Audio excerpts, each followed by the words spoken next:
नानक की प्रभ बेनती अपनी भगति लाए हे। आसा महला पंजवा।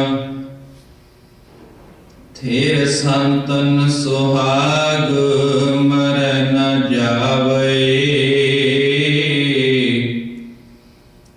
जाके गृह हर न सो सद ही रावे। थेर संतन सुहाग मर न जावे, जाके गृह हर न सो सद ही रावे। अविनाशी अविगत सो प्रभ, सदा नव तन निर्मला। नह दूर सदा दूर ठाकुर, दहदस पूरन सद सदा। प्राण पत गत मत जाते, प्रे प्रीत प्रीतम पावे। नानक बखाने गुर बचन जाने, थेर संतन सुहाग मरे न जावे। प्राण पत गत मत जाते, प्रे प्रीत प्रीतम पावे। नानक बखाने गुर बचन जाने, थेर संतन सुहाग मरे न जावे। वाहिगुरु जी का खालसा, वाहिगुरु जी की फतेह। जुगो जुग अटल छत्र जबर तखत मालिक, गरीब निवास सतगुरु श्री गुरु ग्रंथ साहिब महाराज जी की मुबारक पवित्र हजूरी अंदर शाम वेले दे दीवान अंदर जुड़ बैठे सत्संगी गुरु प्यार वालिओ। आप जी ने धन धन सतगुरु श्री गुरु ग्रंथ साहिब महाराज जी की अमृतमयी बाणी की चल रही लड़ीवार विचार दौरान धन धन गुरु अर्जन देव जी महाराज द्वारा आसा राग विच उच्चारण मुबारक पवित्र शब्द के पहले पदे का पाठ सरवण कीता है। आओ गुरु शब्द विचार गुरु कृपा द्वारा आरंभ करने तो पहला सारे ही उच्चारण करो जी। सतनाम सतनाम श्री वाहिगुरु।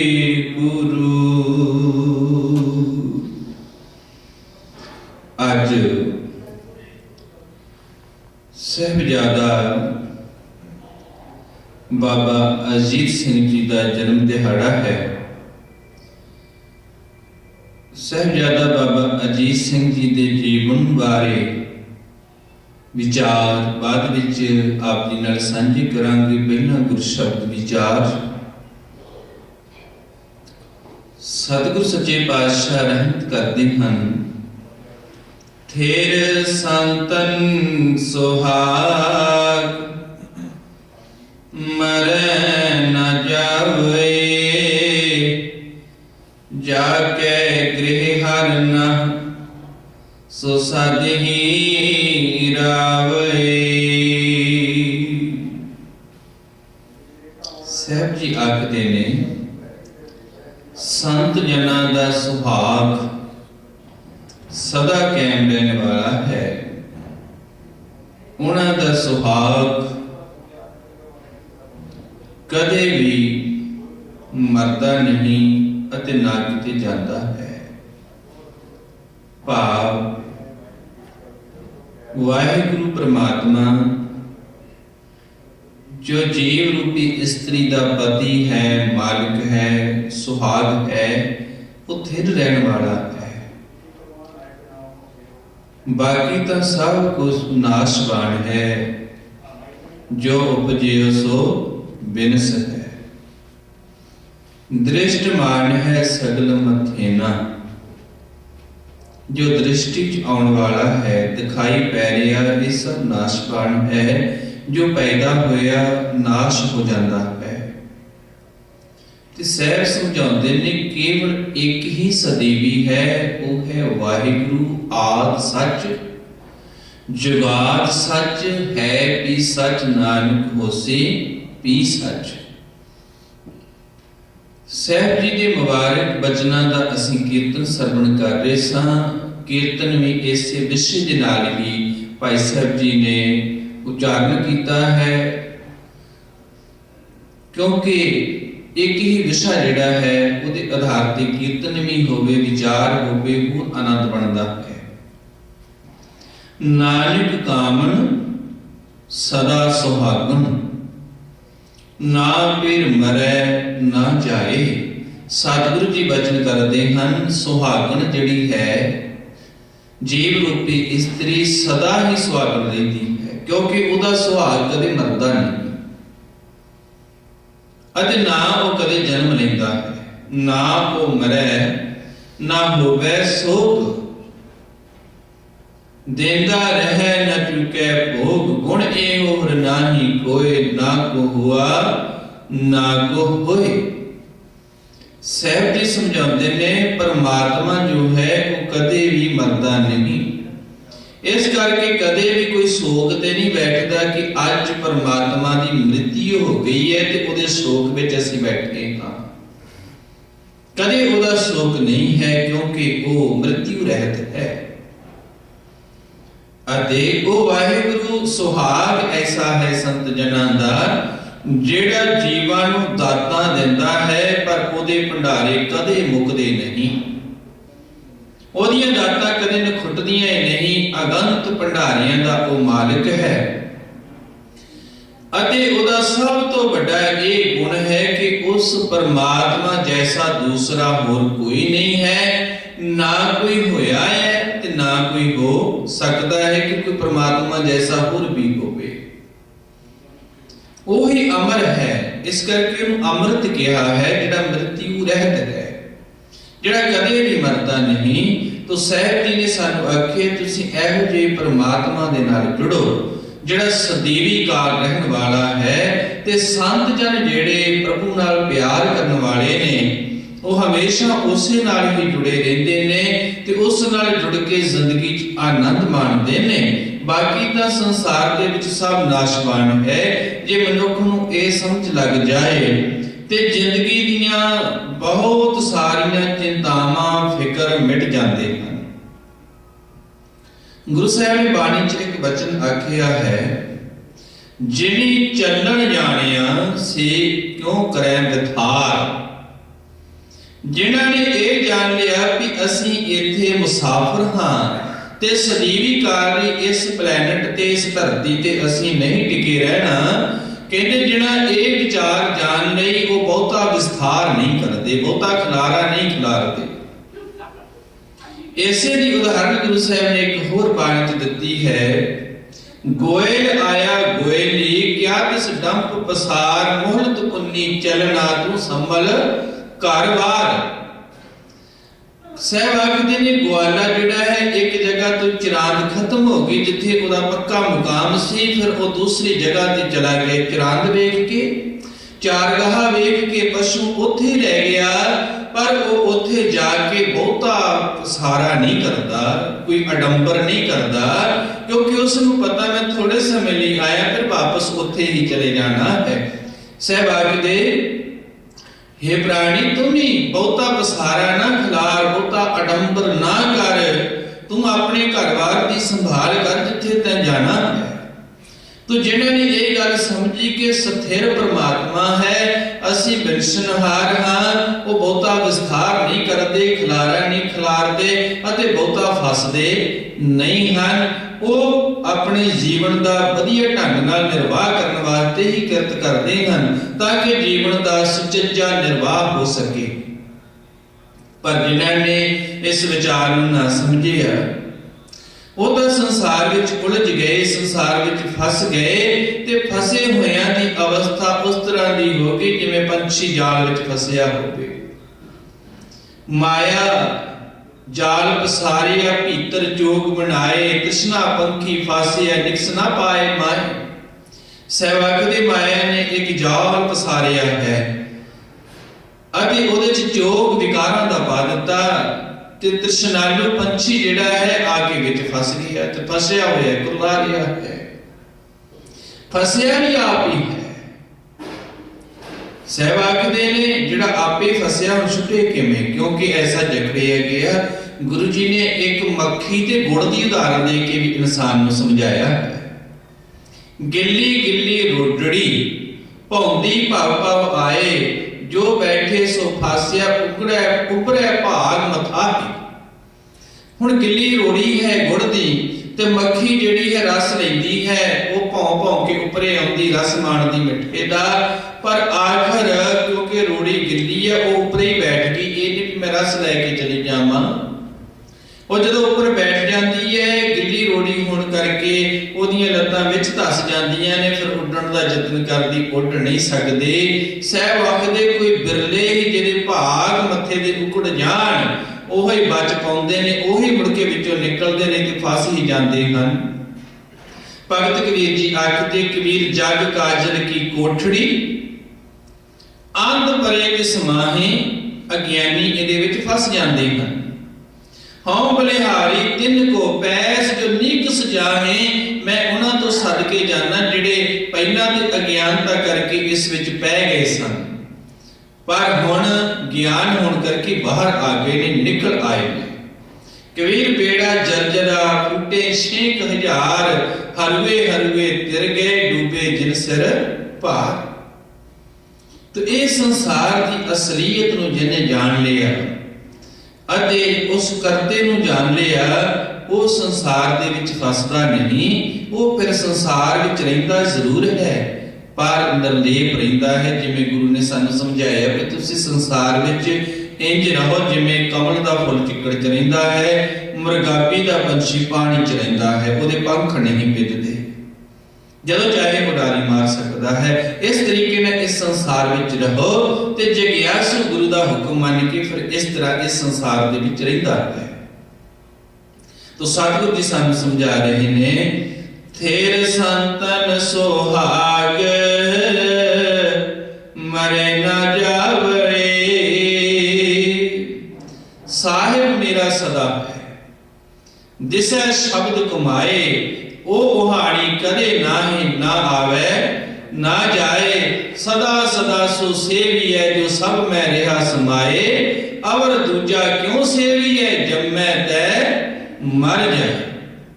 अगे सतगुर वचन करते हैं, जाके गृह हर नाम सुसाधी रावे।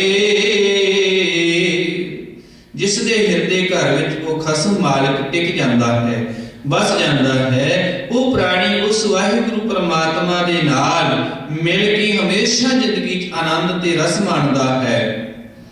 अविनाशी अविगत सो प्रभु सदा नव तन निर्मला। सहब आखदे ने ओ वाहिगुरु परमात्मा नाश रहत है अते अविगत है। अविगत दा भाव हुंदा जिहड़ा साडी दृष्टि विच ना आवे, इन्हां अखां दी दृष्टि च ना आवे। सदा नव तन निर्मला, वो सदा ही नवा है। जिते सहब आखदे साहिब मेरा नीत नव, वो नित नवा है, कदे पुराना नहीं होने वाला।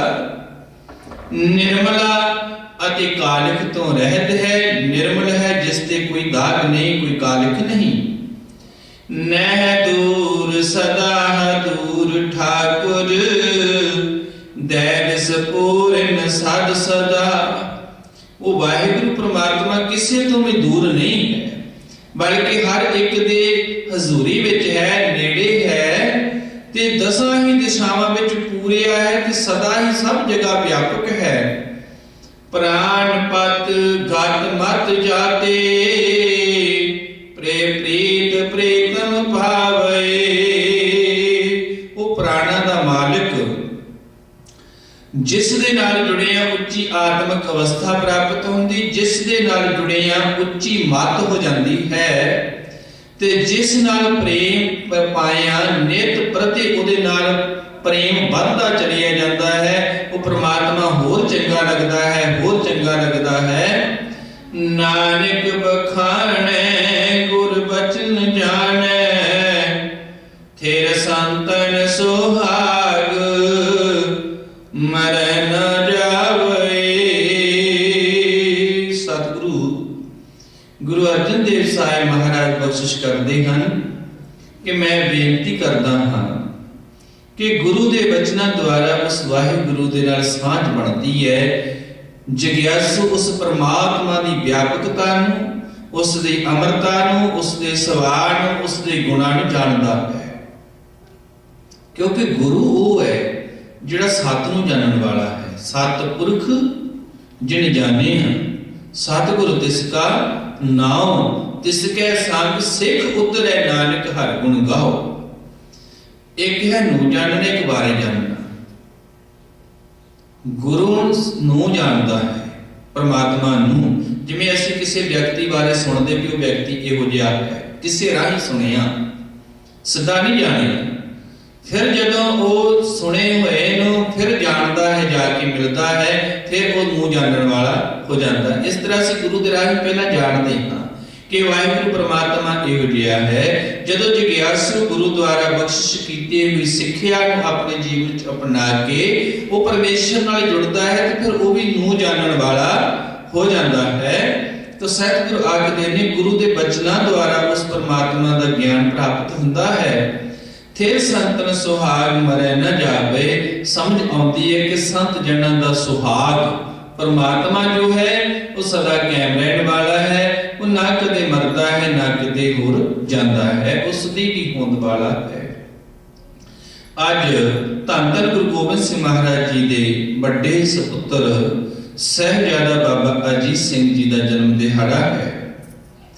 बाबा अजीत सिंह जी का जन्म पाउंटा साहिब की पावन धरती के उपर माता सुंदरी जी की कुख तो गुरु गोबिंद सिंह महाराज जी के गृह विखे 1687 ईस्वी में होया। उस वक्त सतगुरु जी पटना साहिब पाउंटा साहिब टिके हुए सन। फिर सतगुरु पातशाह जी जदों उत्थों वापस आ जाते हैं अनंतपुर साहिब की धरती ते, बाबा अजीत सिंह जी का जीवन का ज्यादा समा जिहड़ा है वो अनंतपुर साहिब की धरती ते गुजरिया। छोटी आयु विच ही उन्होंने धार्मिक ते दुनियावी विद्या जिहड़ी है दित्ती गई, अते छोटी उम्र विच ही उन्होंने शस्त्र विद्या अते घोड़सवारी भी सीख लई।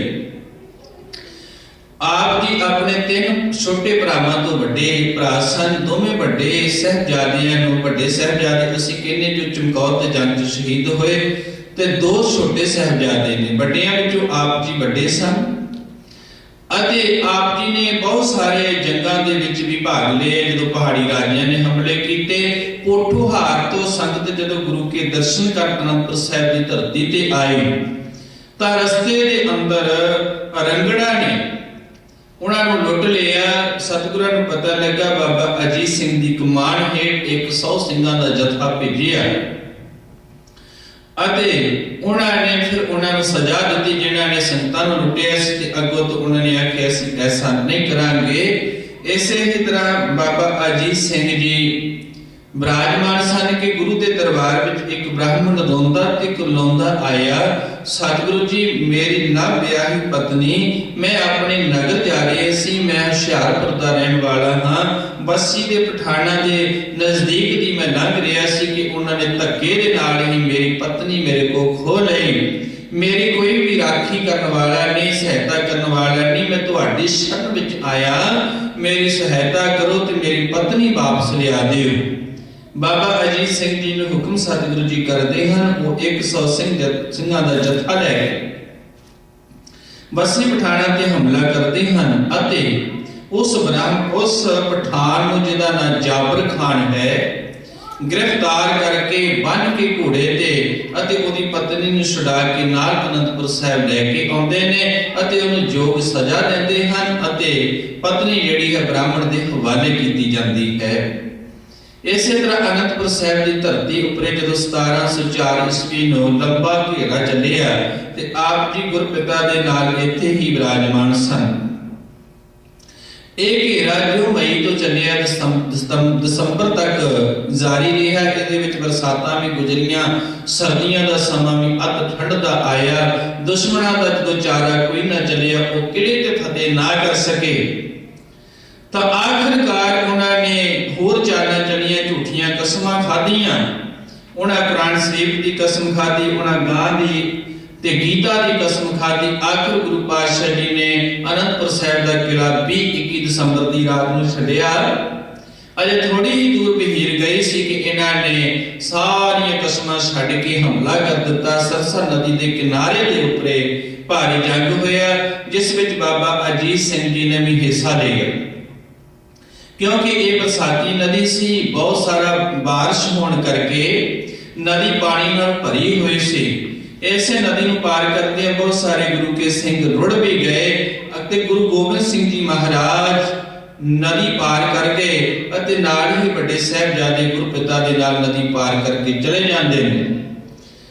ਜਾਂਦੇ ਜਾਂਦੇ ਸਤਿਗੁਰੂ ਜੀ ਫਿਰ ਚਮਕੌਰ ਸਾਹਿਬ ਦੀ ਧਰਤੀ ਤੇ ਰੁਕਦੇ ਹਨ। ਇੱਥੇ ਭਾਈ ਬੁੱਧੀ ਚੰਦ ਜੀ ਦੀ ਇੱਕ ਹਵੇਲੀ ਸੀ ਜਿਹੜੀ ਗੜੀ ਨੁਮਾ ਸੀ।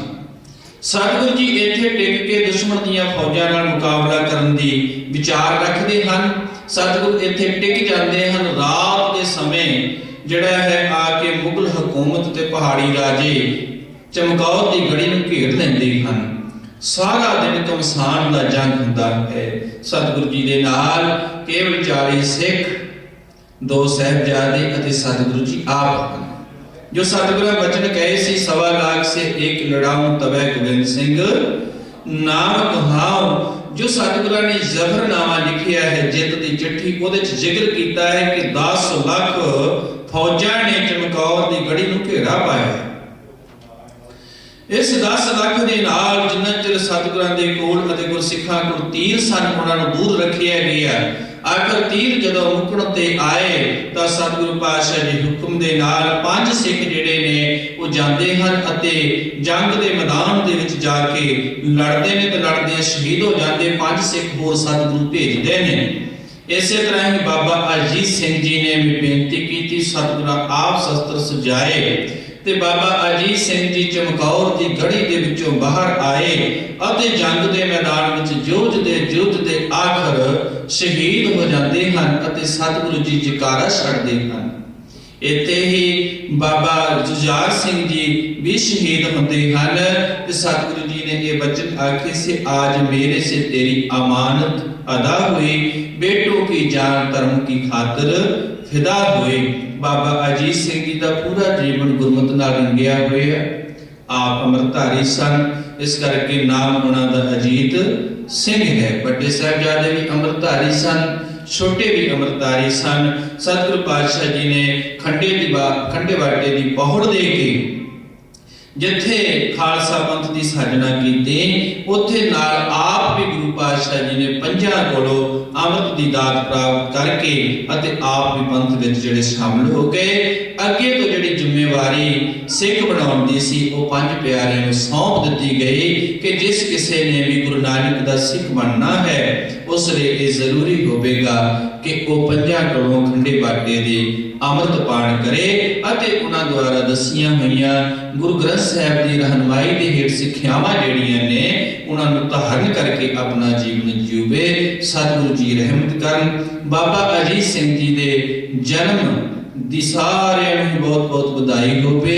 ਸਾਡਾ ਵੀ ਜੀਵਨ ਸਾਹਿਬਜ਼ਾਦੇ ਦੀ ਤਰ੍ਹਾਂ ਬਣੇ, ਕਿਉਂਕਿ ਗੁਰੂ ਪਾਤਸ਼ਾਹ ਜੀ ਨੂੰ ਜਦੋਂ ਸਿੱਖਾਂ ਆਖਿਆ ਸਤਿਗੁਰੂ ਜੀ ਤੁਸੀਂ ਸਾਹਿਬਜ਼ਾਦਿਆਂ ਸਮੇਤ ਗੜੀ ਨੂੰ ਛੱਡ ਕੇ ਚਲੇ ਜਾਓ, क्योंकि इत्थे नहीं तो फौज बहुत ज़्यादा है, निकलना बच के मुश्किल हो जाएगा, तुसी चले जाओ। तो साहब जी ने आख्या सी तुसी किहड़े साहिबजादियां दी गल करदे हो, तुसी सारे ही मेरे पुत्र हो, मेरे साहिबजादे हो। ਜਦੋਂ ਮਾਤਾਵਾਂ ਨੇ ਪੁੱਛਿਆ ਸੀ ਦਮਦਮਾ ਸਾਹਿਬ ਕਿ ਸਾਹਿਬਜ਼ਾਦੇ ਕਿੱਥੇ ਹਨ, ਤਾਂ ਮਹਾਰਾਜ ਨੇ ਆਖਿਆ ਸੀ इन पुत्रन के शीस वार बार दिए सुत चार, चार हुए तो क्या हुआ, जीवित कई हजार। सतगुरु जी रहमत करन, पावन उपदेश साडे हिरदे च बसे, ताकि ये लोक सुखीए परलोक सुहेले। नानक हर प्रभ आपे मेले, भुला चुका लेखे मांजी। वाहिगुरु जी का खालसा, वाहिगुरु जी की फतेह। मानजो भाई साहब गुरु इतिहास गुरमत विचारा सरवण करवा रहे सन।